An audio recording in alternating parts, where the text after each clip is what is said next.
ગુજરાતીઓ વિયેતનામ ફરવા હવે બહુ જાય છે અને આ સિઝનનો હવે આ છેલ્લો મહિનો છે અને અત્યારે ગુજરાતીઓ મોટી સંખ્યામાં વિયેતનામમાં જોવા મળી રહ્યા છે. પણ આ વિયેતનામ કઈ રીતે આઝાદ થયું અને કઈ રીતે એણે ટૂંકા ગાળામાં પ્રગતિ કરી એ જાણવું બહુ રસપ્રદ છે. અને એનો સીધું કનેક્શન અમેરિકા સાથે છે. અમેરિકાએ ઘણા બધા યુદ્ધ હાર્યા છે, એમાંનું એક વિયેતનામનું યુદ્ધ પણ છે. આજે પણ ઈરાન સામે જીતી શક્યું નથી અને યુદ્ધ વિરામ કરવો પડ્યો છે. વાટાઘાટો ચાલી રહી છે અને શક્યતા એવી છે કે ફરી યુદ્ધ શરૂ ન પણ થાય. પણ વિયેતનામના યુદ્ધમાં 20 વર્ષ લડ્યા પછી અમેરિકાએ પારોઠના પગલાં ભરવા પડ્યા હતા. પાછા પગે હાર માની અને વળવું પડ્યું હતું. આ વિયેતનામ છે. અમેરિકા આવા ઘણા બધા યુદ્ધો હાર્યા છે. વિયેતનામનું યુદ્ધ તો ખરું જ. અફઘાનિસ્તાનમાં પણ આપણને ખબર છે કે 2001થી 2021 સુધી યુદ્ધ લડ્યા અને પછી ખાલી હાથે પાછા ફર્યા. તાલિબાન સામે એમને લડવું પડ્યું ને અબજો ડોલરનો ખર્ચ તેમને થયો ને પછી બહુ ઉતાવળે ત્યાંથી નીકળવું પડ્યું હતું અને તાલિબાને ફરી આખું અફઘાનિસ્તાન કબજે કરી લીધું. એટલે વ્યૂહાત્મક રીતે પણ અમેરિકાની 1812માં બ્રિટિશ સામ્રાજ્ય સામે પણ અમેરિકા હાર્યું હતું અને ત્યારે રાજધાની વોશિંગ્ટન ડીસી ઉપર હુમલો કરી અને બ્રિટિશ સેનાએ વ્હાઇટ હાઉસ સળગાવી દીધું હતું. જોકે આ યુદ્ધ સંધિ સાથે સમાપ્ત થયું હતું એટલે બહુ મોટો કોઈ ફેરફાર થયો નહોતો. સોમાલિયામાં પણ 92થી 94 સુધી સોમાલિયાના સ્થાનિક મિલિટિયા જૂથ સામે અમેરિકા જીતી શક્યું નહોતું. આ હુમલા બાદ અમેરિકાના તેના સૈનિકોને પાછા ખેંચી લીધા હતા. કોરિયન યુદ્ધ ઉત્તર કોરિયા અને ચીન સામે હતું, ત્યાં પણ અમેરિકા જીતી શક્યું નહોતું. પણ વિયેતનામનું યુદ્ધ એ 20મી સદીનું સૌથી લાંબુ અને ભયાનક યુદ્ધ ગણવામાં આવે છે. 1955માં એની શરૂઆત થઈ ને 1975માં એ પૂરું થયું. અને આ યુદ્ધ માત્ર બે પક્ષો વચ્ચે નહોતું, પરંતુ લોકશાહી અને સામ્યવાદ વચ્ચે એક પ્રકારનું શીત યુદ્ધ પણ ગણાયું છે. વિયેતનામ યુદ્ધના મુખ્ય બે પક્ષો કોણ હતા? તો ઉત્તર વિયેતનામ કે જે સામ્યવાદી વિચારધારા સાથે હતું અને સોવિયત યુનિયન અને ચીનનો એને ટેકો હતો અને તેના નેતા હતા હો ચી મિન. દક્ષિણ વિયેતનામ જેને અમેરિકા અને અન્ય લોકશાહી દેશોનો ટેકો હતો અને અમેરિકાને ડર એ હતો કે જો વિયેતનામ સામ્યવાદી બનશે તો આખા એશિયામાં સામ્યવાદ ફેલાઈ જશે, જેને ડોમિનો થિયરી એ વખતે કહેવાતી. અને શરૂઆતમાં અમેરિકા માત્ર આર્થિક અને લશ્કરી સલાહ એને આપતું હતું, પણ 1964માં ગલ્ફ ઓફ ટોન્કિનની ઘટના પછી અમેરિકાએ લાખો સૈનિકો વિયેતનામના જંગલમાં ઉતાર્યા. 1960ના દાયકાના અંત સુધી લગભગ 5 લાખથી વધુ અમેરિકન સૈનિકો ત્યાં લડી રહ્યા હતા. તમે સમજો, 60ના દાયકાની વાત છે. પણ અમેરિકા પારોઠના પગલાં શું કામ ભરવા પડ્યા? એ હતું ગેરિલા યુદ્ધ. વિયેતનામના જે સૈનિકો હતા, જેને વિયેટ કોંગ કહેવાતા, એ સીધા મેદાનમાં લડવાને બદલે જંગલોમાં છુપાઈને લડતા હતા. એમણે જમીનની નીચે હજારો કિલોમીટર લાંબી ટનલ બુગદાઓ બનાવ્યા હતા અને એમાં એ છુપાઈ જતા. અને અમેરિકા સેના પાસે આધુનિક શસ્ત્રો હતા, વિમાનો હતા, પણ વિયેતનામના ગાઢ જંગલમાં અને જે દેખાતા નહોતા એવા દુશ્મનો સામે લડવામાં અમેરિકા લાચાર થયું હતું. ને ભયાનક હથિયારનો પ્રયોગ પણ અમેરિકાએ ત્યાં કર્યો.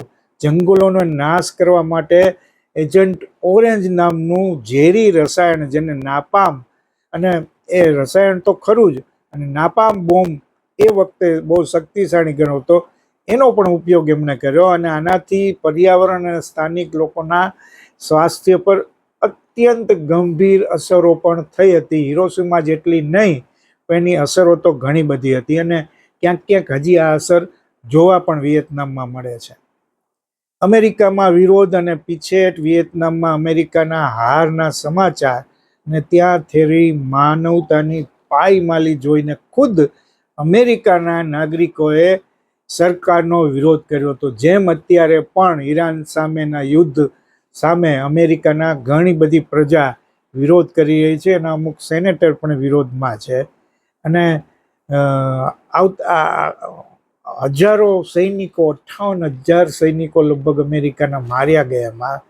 અને એ મૃતદેહો પાછા જ્યારે અમેરિકા જતા હતા એ જોઈને જનતામાં રોષ હતો.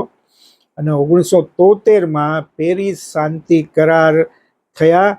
અમેરિકાએ હાર સ્વીકારી અને પોતાના સૈનિકો પાછા ખેંચી લીધા. અને પરિણામે 30 એપ્રિલ 1975 ઉત્તર વિયેતનામની સેનાએ દક્ષિણ વિયેતનામની રાજધાની સાયગોન પર કબજો કરી લીધો. વિયેતનામનું એકીકરણ થયું ને એ સામ્યવાદી દેશ બની ગયો. આ યુદ્ધમાં વિયેતનામને બહુ બધું નુકસાન થયું અને એમ કહે છે કે 20 લાખથી વધુ લોકો એમાં મૃત્યુ પામ્યા. 58,000 અમેરિકન સૈનિકો પણ મૃત્યુ પામ્યા હતા. પણ આજે વિયેતનામ એક પ્રગતિશીલ દેશ ગણાય છે, ટુરિઝમનું બહુ મોટું સેન્ટર ગણાય છે. પણ યુદ્ધની જે વિભીષિકા છે ત્યાં એનું મ્યુઝિયમ પણ છે. ત્યાં તમે લટાર મારો ત્યારે એ યુદ્ધની ભયાનકતા ખબર પડે. અને આ જે મ્યુઝિયમ છે હનોઈમાં, ત્યાં હો ચી મિન જે વિયેતનામના સૌથી પ્રભાવશાળી નેતા ગણાયા, ક્રાંતિકારી ગણાયા, આધુનિક વિયેતનામના સ્થાપક ગણાયા, એમનું બોડી સાચવીને રાખવામાં આવ્યું છે. એ બોડી જોવા માટે લોકો બહુ બધી લાઈનમાં ઊભી રહે છે. લાંબી લાઈન હોય છે, બહુ ચાલવું પણ પડે છે.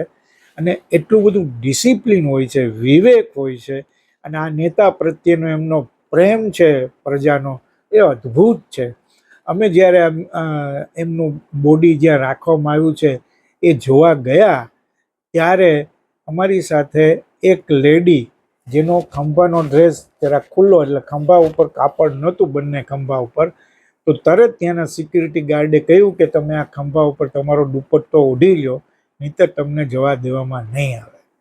એકદમ શાંતિ, ડિસિપ્લિનથી લાઈનમાં લોકો આગળ વધતા જાય અને એમના જ્યાં બોડી રાખ્યું છે ત્યાં ઊભા રહી અને નમસ્કાર કરે અને આગળ વધતા જાય. એટલો બધો વિવેક અને સ્થાનિક પ્રજામાં એટલો બધો પ્રેમ. એનું કારણ શું? આ હો ચી મિન એનો જન્મ તો 1890માં થયો. તેમનું મૂળ નામ તો ન્યુગેન સિંહ કુંગ હતું, પરંતુ જીવનકાળમાં એમણે બહુ બધા નામ એમણે બદલાવેલા. યુવાનીમાં તેઓ વિશ્વના ઘણા બધા દેશો ફરેલા, France, England, America, Soviet Union. ફ્રાન્સમાં રહેતી વખતે તેઓએ સામ્યવાદી વિચારધારાની નજીક ગયા અને પછી એ વિચારધારામાં આગળ વધ્યા. આ વિયેતનામ પર લાંબા સમય સુધી ફ્રેન્ચ કોલોનીનું શાસન, એટલે ફ્રેન્ચ કોલોની ગણાતી. હો ચી મિને પહેલી વાર ફ્રેન્ચ શાસન સામે અવાજ ઉઠાવ્યો અને વિયેટ મિન નામના સંગઠનની સ્થાપના કરી. બીજા વિશ્વયુદ્ધ દરમિયાન જ્યારે જાપાને વિયેતનામ ઉપર કબજો કરેલો ત્યારે પણ એમણે લડત આપી હતી. અને વિયેતનામ 1945માં તેમણે વિયેતનામની આઝાદીની જાહેરાત કરી અને ઉત્તર વિયેતનામના રાષ્ટ્રપતિ બન્યા. ત્યારે બે ભાગ હતા, દક્ષિણ ને ઉત્તર. આ અમેરિકાનું જે યુદ્ધ થયું ત્યારે હો ચી મિનનું એક જ સપનું હતું, અખંડ વિયેતનામ, એટલે ઉત્તર ને દક્ષિણ વિયેતનામ એક થઈ જાય. તેમણે દક્ષિણ વિયેતનામને મુક્ત કરાવવા માટે અમેરિકા જેવી મોટી સત્તા સામે ઝૂકવાની ના પાડી દીધી. તેમની છાપામાર યુદ્ધ પદ્ધતિ, ગોરિલા વોરફેર જેને કહેવાય છે, એ અમેરિકાના સૈનિકો માટે માથાનો દુખાવો હતી. હો ચી મિન એટલા બધા લોકપ્રિય છે આજે પણ. 1969માં એમનું અવસાન થયું છતાં પણ આજે પણ એનું બીજું એક કારણ, એમણે વિયેતનામને આઝાદ તો કરાવ્યું એ તો ખરું જ, પણ એમની અત્યંત સાદગી માટે પણ એ જાણીતા છે. રાષ્ટ્રપતિ હોવા છતાં તેઓ સામાન્ય રબરના ચપ્પલ પહેરતા અને સાદા ઘરમાં રહેતા. આપણે જ્યાં તેમ ઢેબર ઊના ઢેબર જેમ સાવ નળિયાવાળા મકાનમાં રહેતા એમ. તેમની આ સાદગીના કારણે વિયેતનામના સામાન્ય નાગરિકો એમના માટે જીવ આપવા તૈયાર હતા સાહેબ. એ બહુ જીવ. વિયેતનામ જાઓ ત્યારે આ હુનાઈમાં છે જે એમની બોડી જ્યાં રાખવામાં આવ્યું છે, મ્યુઝિયમ છે, એ ખાસ જોવા જેવું છે. દુર્ભાગ્યવશ 1969માં યુદ્ધ ચાલુ હતું ત્યારે જ એમનું અવસાન થયું. એટલે વિયેતનામને એક કરવાનું જે એમનું સપનું હતું એ જીવતે જીવતે જોઈ ન શક્યા, જે 1975માં બન્યું.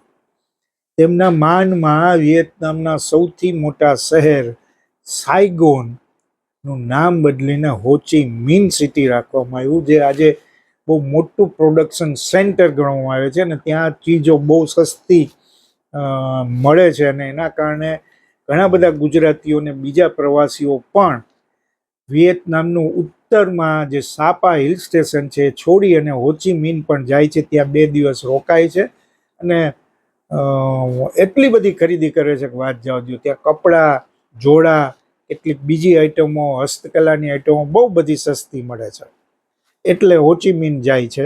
હોચીમિનમાં બહુ ફરવા જેવું નથી, પણ આના કારણે એ બહુ જાણીતું સિટી છે અને એટલે જ હોચીમિન સિટી નું નામ એવી રીતે પડ્યું છે. વિયેતનામમાં તમને મેં અગાઉના એક એપિસોડમાં કહ્યું કે અંગ્રેજી સમજવાની ક્ષમતા કદાચ ઓછી છે. એનું કારણ પણ હોચીમિન પ્રત્યેનો આદર છે જે અપ્રિતમ છે. તેની કરન્સી જે ડોંગ કહેવાય છે, વીએનડી કહેવાય છે, એના ઉપર પણ હોચીમિનની તસવીર જરૂર હોય છે, જેમ આપણે ત્યાં ગાંધીજીની તસવીર હોય છે. વિયેતનામમાં હોચીમિન ગાંધીજી જેટલો જ આદર ધરાવે છે. આપણે ત્યાં ગાંધીજીનો કરન્સી નોટ ઉપર છે અને દરેક જગ્યાએ ગાંધીજી આપણે એમને સન્માન રાષ્ટ્રપિતાનું આપીએ છીએ, એટલું જ સન્માન હોચીમિનને વિયેતનામમાં આપવામાં આવે છે.